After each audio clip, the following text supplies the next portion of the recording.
So I just have a quick presentation today, and I'll be talking about really what's the distinction between the Arches platform and Arches applications and what that might mean for you as part of Arches version 8.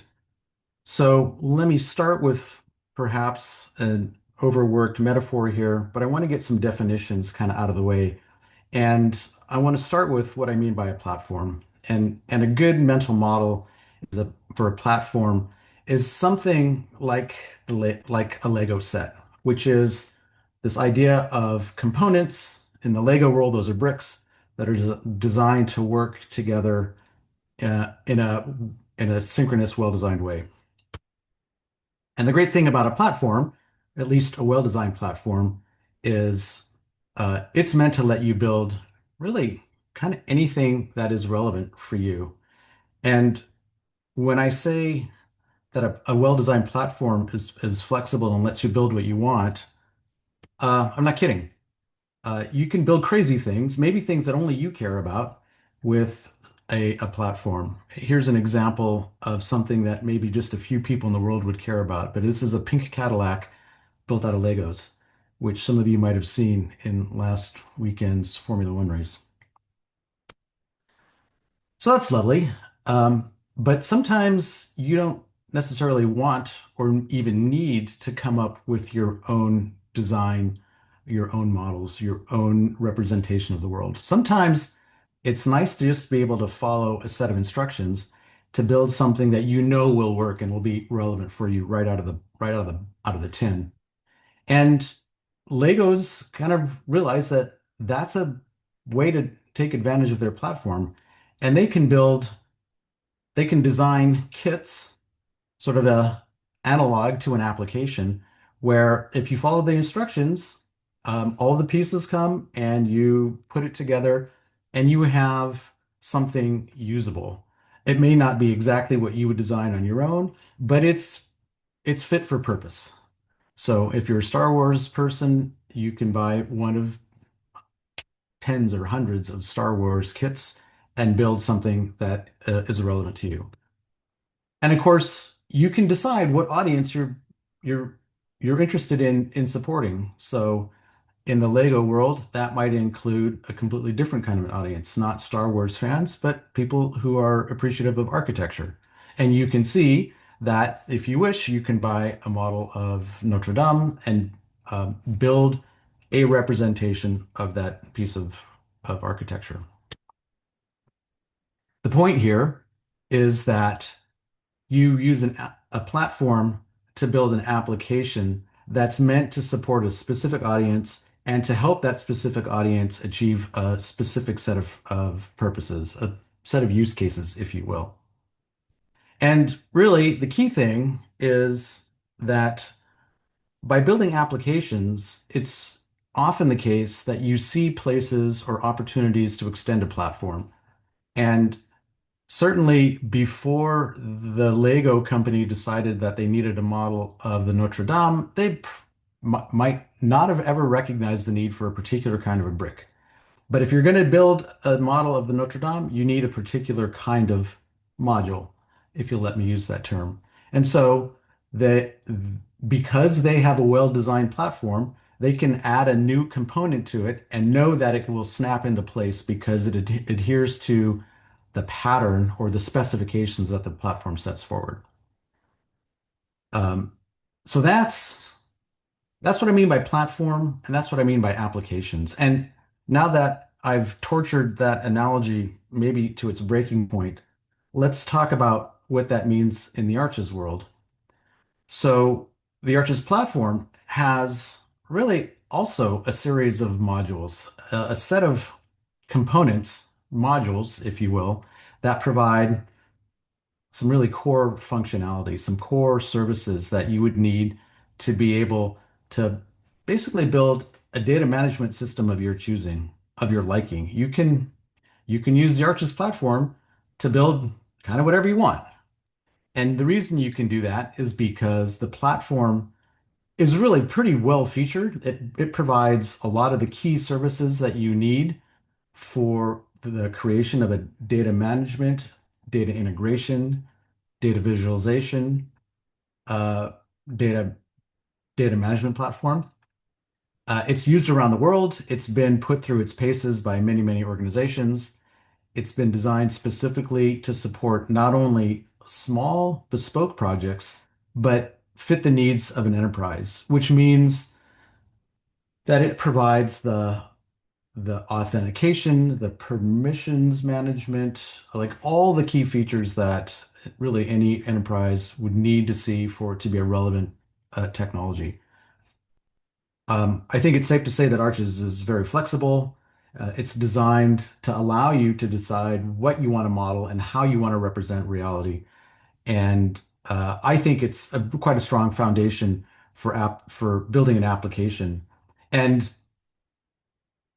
this may seem like I'm just nodding at this and passing, but honestly, one of the key things about Arches is it's designed to help you build fair data management practices. So data management practices that um, achieve data representations that are findable and accessible and interoperable and reusable. So that Arches platform is just like the Lego bricks analogy, and you can build whatever you want. And I know from seeing members of the audience that that's exactly what some of you have done. Members of the Arcadia community have really built applications, data management applications, kind of purpose built for their specific region and research goals.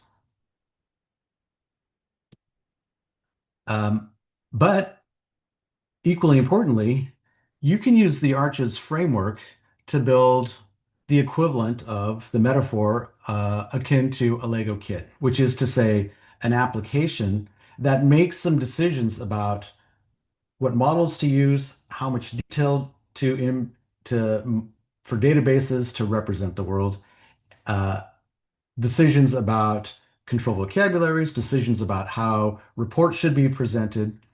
Those things are really Arch's applications. And as of version 8, we kind of have a series of them. There are Arch's applications that span, I think, several audiences. And I'm going to spend a moment talking about some of these, not all of them, but some of them. But just to be clear, when I talk about an Arches application, I'm talking about Arches for HERs, an application designed specifically to manage the HER information for the United Kingdom, an application called Arches for Science, which is designed to manage the day-to-day operations and data management and data access requirements for conservation scientists. We'll talk about what that means in a moment. There's an application that we're developing right now that we're calling Arches for reference and sample collections. You'll hear me call that Rascals. That's an application designed specifically to manage all the information necessary to find and document reference items that you might use for your interpretations of conservation research. And finally, an application we call Arches Lingo, which is an application designed to manage what I'll just broadly call authority data, but a good working image for you might be thesauri, so concept-based control vocabularies. Let's just quickly look at arches for HERs. I suspect many of you are already quite familiar with arches for HERs, so I don't necessarily need to spend a ton of time on it, other than to say that as of version 7, there's an application, and it's meant to be really kind of a, a way for you as an organization, if you're interested in managing historic environment records, to take an application out of the tin and make use of it. And it's been it's been developed in close partnership between Historic England, the Getty Conservation Institute, and my company, Farallon Geographics.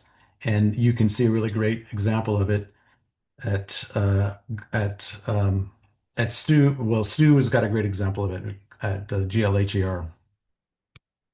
The one thing that I think might be relevant for today's audience that you may not have heard before is that we're taking the version 7 of Arches for HERs and adapting it for use in version 8 of Arches. And that means doing some things that I think are going to make it sorry, excuse me, it'll that will retain its capabilities that make it a bit easier to deploy at your own organization. And those enhancements include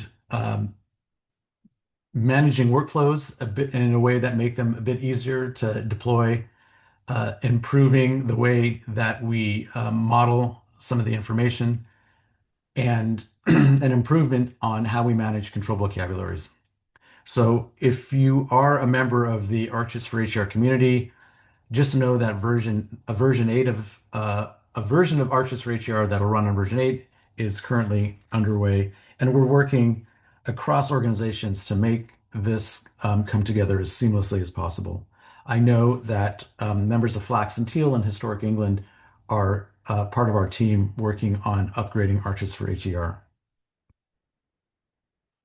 Let's move on to Arches for Science. Arches for Science is designed for organizations that are tasked with researching, preserving, and conserving um, cultural heritage objects. That could be statues or paintings or really anything of cultural significance. And this is a community typically of scientists, often chemists, physicists, or other pretty hard scientists. And they have some very specific day-to-day tasks that they need to worry about. And one of them is keeping track of the location from which they take samples or an area on an object for which they're responsible for doing an analysis. That might not be an invasive analysis. It might be something that doesn't necessarily damage the object, but they want to keep track of the location of an analysis, so we call that an analysis area, or the location from the object from which material has been removed, and we call that sampling.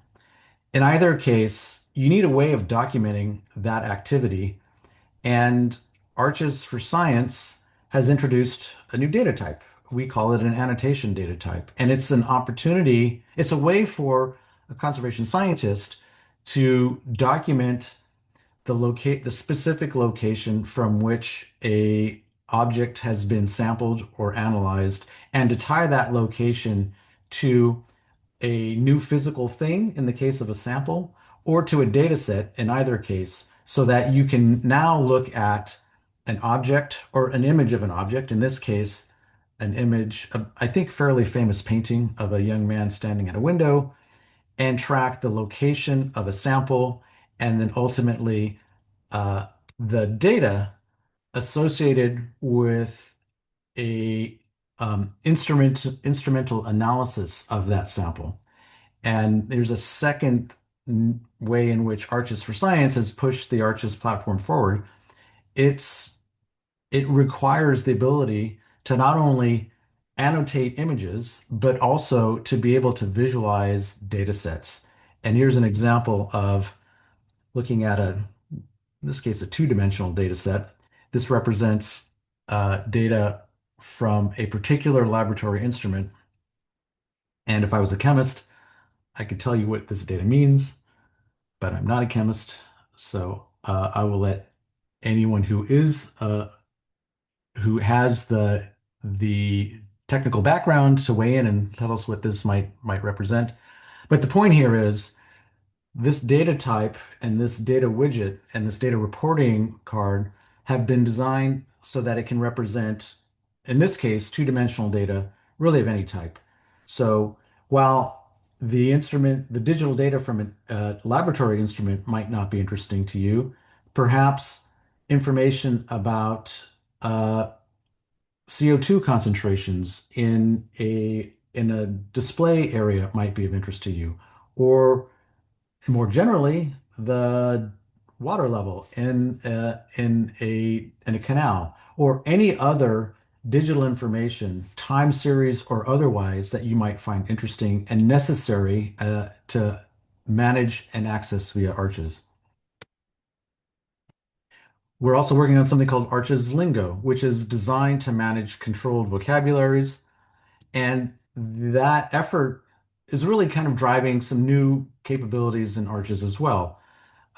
Here's a view of the Lingo user interface, and you can see it starts by letting you define vocabularies, but it includes some enhancements to search, in particular, a way of recognizing the context for which you've done a search. So here is a simple example.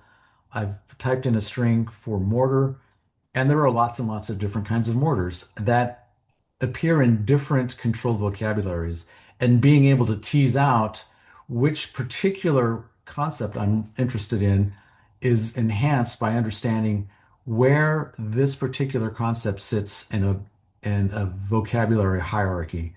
And you can see specifically that lime might not necessarily be something you would imagine until you recognize that an alternate label for lime is mortar. Another requirement for managing controlled vocabularies is the necessity to think about building hierarchies so that you can categorize concepts appropriately. This is a key thing for managing controlled vocabularies. It's a key thing for managing administrative areas. And more generally, it might be a key thing for managing relationships between maybe more sophisticated cultural heritage sites or landscapes. You can imagine thinking about a hierarchy of cultural heritage objects in the field, and this ability to track hierarchy in Lingo is the kind of thing that could be extended to other Arches applications. And I'll just point out that it's not just a single hierarchy, but you can actually define multiple lineages, multiple pathways through a hierarchy to get to the same concept. And that might be true more generally too. It isn't just for controlled vocabularies. It might be equally relevant for the more general case where you're concerned about cultural heritage objects in the field. Another thing about Lingo that is a requirement is something that we call inline editing. So instead of seeing a report and then moving to a new screen to update information about a concept, you can you can edit, create, um, do the data management work while you're looking at a report. And that's a much more fluid experience for data editors. And this kind of thing that we've designed for Lingo is the sort of thing that can be applied to other Arches applications. That might have some interesting implications for supporting data entry or data updates for different stakeholders in your community. And then finally, uh, Lingo needs to manage the life cycle of a specific instance of a controlled vocabulary. And there's a distinction between a draft, a published, and a retired state for uh, for thesauri document for concepts in a thesaurus.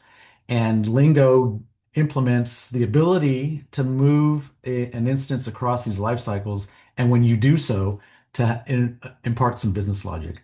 This is the kind of thing that can extend the Arches platform, in fact, has extended the Arches platform, and would be, I think, also quite relevant for other Arches applications.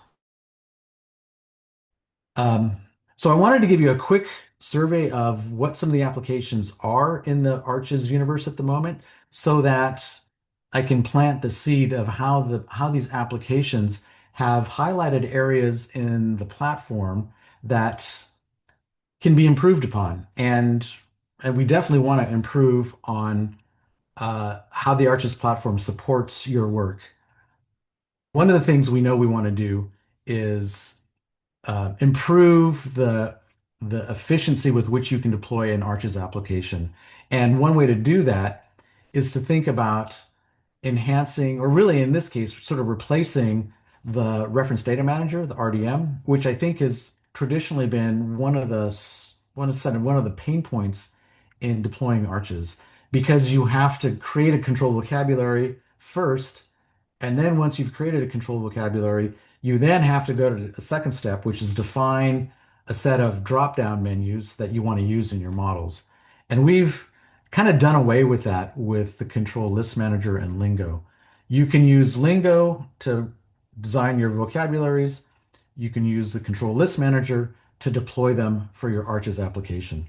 This means that you're separating the effort. You can reuse control vocabularies across Arch's applications if you wish to, or you can just create your own right on the fly in Arch's V8 with the control list manager. And just a quick look at it. It's designed to be really simple and accessible. I've got a little video here that will show you how to create a new list. In essence, the members of a dropdown that you would attach to one of your models. Keep your eyes peeled to the lower left part of the screen, and I'll start my video. Oops, I'll start my vid. I think I can start my video. Sorry. Can I start my video? I can. So I'm going to add a new list here. As a geologist, I'm interested in having a list of rocks. So I create a rock, and now I can create its children. I'm going to add an igneous rock here. And at any point here, I can add additional information, including images. Once I've created a list, I can define whether it's searchable or not, and I can keep track of which of my models are using that particular list. So what I'm trying to show here is the ability to quickly create the items in a drop-down list without having to go through the rigor of designing a controlled vocabulary, designing a formal thesaurus. If you want to do that, that's great. You can do that. You should do that. If you trust someone to do that for you, then that's great too. And you can use their efforts to just import a controlled vocabulary. Another thing I wanted to talk about was an enhancement to the Arches platform that allows for what we call modular reports. Reporting is one of those things that every single organization wants control over. So what your report looks like, how it presents information from your Arches instance it's quite important to be able to configure that to your organization's requirements. That's actually quite difficult, or has been more difficult than it should be in Arches. We've introduced something called modular reports that makes this much easier, makes it configurable, makes it easy to customize, and maybe most importantly, makes it much, much faster to display a report. And I think I can demonstrate that here. I'm showing you now a search page from Arches Provenance. It's got 12 million resource instances in it. I've selected one at random here. And from those 12.7 million resources, it's pulled back the information and created quite a detailed report about a particular person. This was designed with the configurable reports, and hopefully you could tell that was pretty darn quick. Um, some of you have used Arches on a daily basis, might know a thing or two about having to wait a moment for information to show up in Arches. So we've tried to be serious about improving performance as well as flexibility. Here's how reports are configured. It's just JSON where you identify what you want to include in your report and specifically what components from a component library you want to use to display information about a section in your report. You can use the ones that we provide, or you can create your own. If you or somebody you know knows Vue and a little bit of JavaScript, you can create custom componentry quite quickly, and you can make your reports look as distinct as you wish. I do also want to talk quickly about Arches Search and how we're modularizing search in the platform. Search is another one of those things where almost everybody wants to do something just a little bit differently than the defaults we have in Arches. So we're working to make Arches more flexible, search more flexible, again, easier to customize, and specifically to support key things like searching across resource relationships. And then for those of you who are concerned about the Arches platform's computing resource requirements, which can be sizable, we're looking to remove Elastic as a dependency so that you could deploy Arches with one less dependency, and that'll certainly improve the ease with which you can deploy Arches and remove some significant cost in your hosting environment. Arch's search is going to look something like this, where you can get a quick summary of information that matches your search. This is showing a search on gold and how items, groups, people, and places might match your search criterion. Advanced search is going to change pretty dramatically, and we're going to build a user interface that allows you to construct quite sophisticated search queries simply by defining the model that you want to search, the attributes of the model that you want to filter on, and the relationships with other models that you're interested in. So really what I've been trying to say here is that in version 8, Arches is becoming more modular, and we're trying our very best to reduce how monolithic it is and give you access to modules that help you deploy it more quickly, more flexibly, and honestly reduce the overhead of engaging with the technology so that you, as a developer, could choose to focus on just a specific module if you wish and get really good at that without necessarily having to know the rest of the platform. We're also working very hard to build new applications and applications that are designed to support specific community and can be, and honestly should be managed in a collaborative way amongst community members. I think Arches for HERs is actually a really great example of that.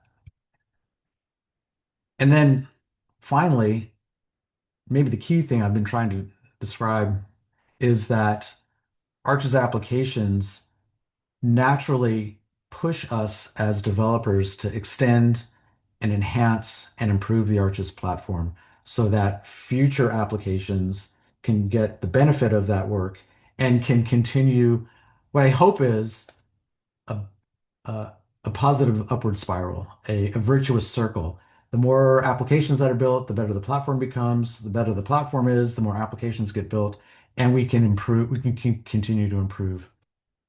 Um, I would invite you as a next step to take a look at the roadmap for Arches because it lays out both what we're doing at the platform level and what's happening at an application level. And with that, I'll stop and hand it back to you, Stu.